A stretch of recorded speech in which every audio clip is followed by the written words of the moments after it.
যারা বাচ্চাদেরকে পুতুল কিনে দেন তাদের জন্য সতর্ক বার্তা।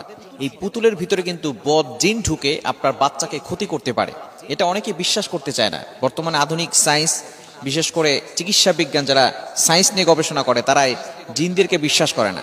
তবে অবশ্যই জিন জাতি আছে, এটা আল্লাহ তাআলা পবিত্র কোরআনুল কারীমের ভিতরে নিজেই বলে দিয়েছেন।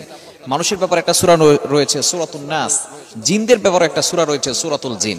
সুতরাং এটা অনেকে বিশ্বাস করতে চায় না। অনেক সময় আমরা ছোট বাচ্চাদেরকে পুতুল কিনে দেই, পুতুলের ভিতরে কিন্তু অনেক বদ জিন বাসা বেঁধে তারপরে আপনার বাচ্চাকে ক্ষতি করতে পারে।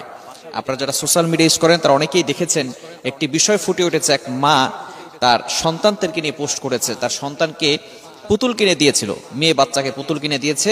পরবর্তী সময় তার মেয়ের বাচ্চার শরীরে খামচির দাগ দেখা গিয়েছে। আমি যদি পোস্টে আপনাদেরকে পড়ে শোনাই তাহলে আপনারা বুঝতে পারবেন। আমি পুরোটা পড়বো না, অল্প একটু পড়ে আপনাদেরকে শোনাচ্ছি। তিনি বলছেন যে তার মেয়েদেরকে তিনি